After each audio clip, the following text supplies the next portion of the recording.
Assalamualaikum warahmatullahi wabarakatuh.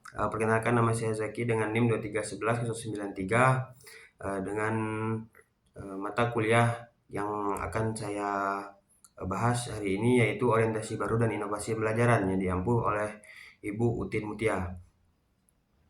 Nah, jadi langsung saja kita ke pembahasannya. Yang pertama yaitu berkaitan dengan era transformasi digital. Jadi era transformasi digital yang didorong oleh kecerdasan buatan atau yang sering kita sebut dengan AI memang membawa perubahan mendalam dan struktural di berbagai sektor termasuk pendidikan.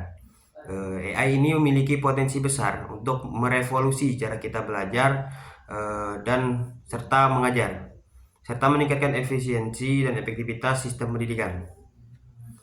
Pastinya dalam AI ini pastinya sangat berpengaruh dalam pendidikan. Yang pertama yaitu pengaruhnya personalisasi pembelajaran. Jadi AI memungkinkan personalisasi pembelajaran yang lebih baik. Dengan analisis data yang canggih, AI dapat menyesuaikan materi pembelajaran sesuai dengan kebutuhan dan kemampuan masing-masing siswa. Hal ini dapat meningkatkan hasil belajar dan mengurangi kesenjangan pendidikan. Terus yang kedua, otomatisasi tugas administratif. Jadi AI ini dapat mengotomatisasi tugas-tugas administratif seperti penilaian, pengelolaan data siswa, dan administrasi sekolah. Ini memungkinkan guru dan staf pendidikan untuk fokus pada tugas-tugas yang lebih penting seperti mengajar dan mendampingi siswa. Terus yang ketiga, pembelajaran adaptif.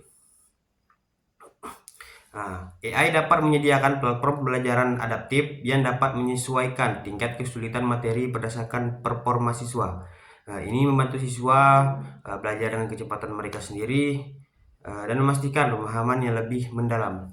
Terus yang keempat, aksesibilitas. AI dapat meningkatkan aksesibilitas pendidikan bagi siswa dengan kebutuhan khusus. Misalnya AI dapat menyediakan transkripsi otomatis untuk siswa dengan gangguan pendengaran atau menyediakan materi pembelajaran dengan format yang lebih mudah diakses.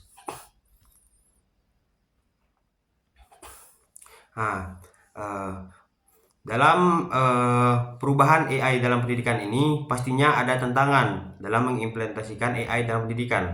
Yang pertama yaitu pastinya privasi data. Jadi penggunaan AI dalam pendidikan memerlukan pengumpulan dan analisis data siswa yang besar. Ini menimbulkan kekhawatiran tentang privasi dan keamanan data. Seperti yang kita ketahui, banyak orang-orang yang menyalahgunakan AI ataupun teknologi. Terus yang kedua, ketergantungan pada teknologi.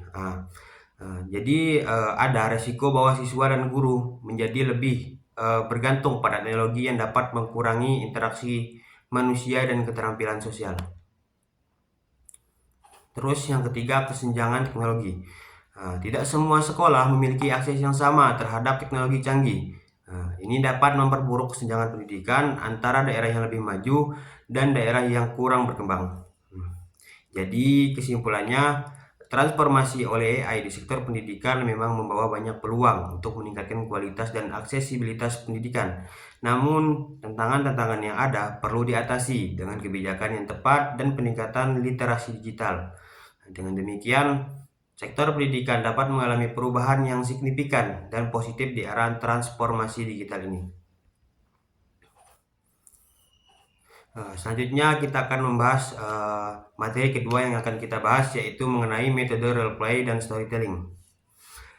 Metode role play dan storytelling tetap relevan dan sangat berguna dalam pembelajaran pendidikan agama Islam dan budi pekerti, meskipun dalam transisi dari kurikulum merdeka ke deep learning, khususnya dengan karakteristik peserta didik dari generasi alpha. Terus untuk alasan ilmiahnya, yang pertama adalah pembelajaran aktif. Jadi metode role play ini dan storytelling mendukung pembelajaran aktif yang sangat penting untuk generasi alpha. Menurut teori pembelajaran konstruktivis, peserta didik belajar lebih baik ketika mereka aktif terlibat dalam proses pembelajaran. Role play memungkinkan siswa untuk menghidupkan konsep abstrak melalui simulasi situasi nyata, sementara storytelling membantu mereka memahami nilai-nilai dan prinsip agama melalui narasi yang menarik. Terus yang kedua, kecerdasan emosional dan sosial.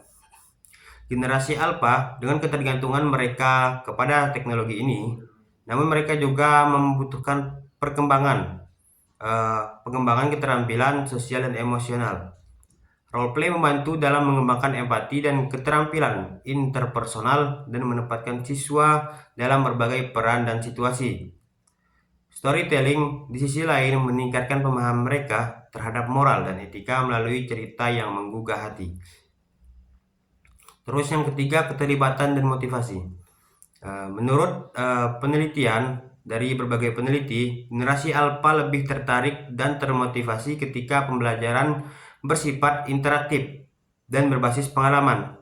Roleplay dan storytelling menawarkan cara yang menarik untuk belajar, yang membantu mempertahankan perhatian dan minat siswa.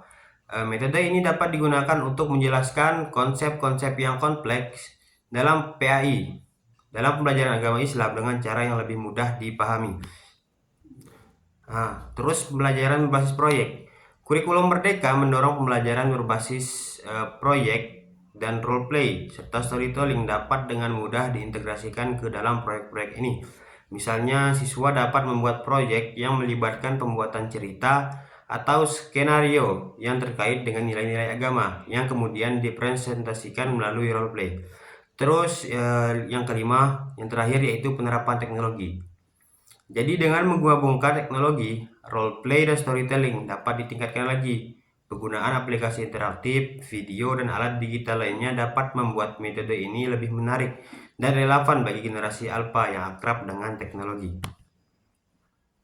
Nah, jadi kesimpulannya, metode roleplay dan storytelling tetap sangat relevan dan efektif dalam mempelajari PAI dan budi pekerti, terutama dalam menghadapi transisi kurikulum Merdeka ke deep learning. Nah, metode ini tidak hanya mendukung pembelajaran aktif dan pengembangan keterampilan sosial, tapi juga meningkatkan keterlibatan dan motivasi siswa. Dengan adaptasi dan inovasi, metode ini dapat terus digunakan untuk memenuhi kebutuhan pendidikan generasi yang akan datang atau generasi masa depan.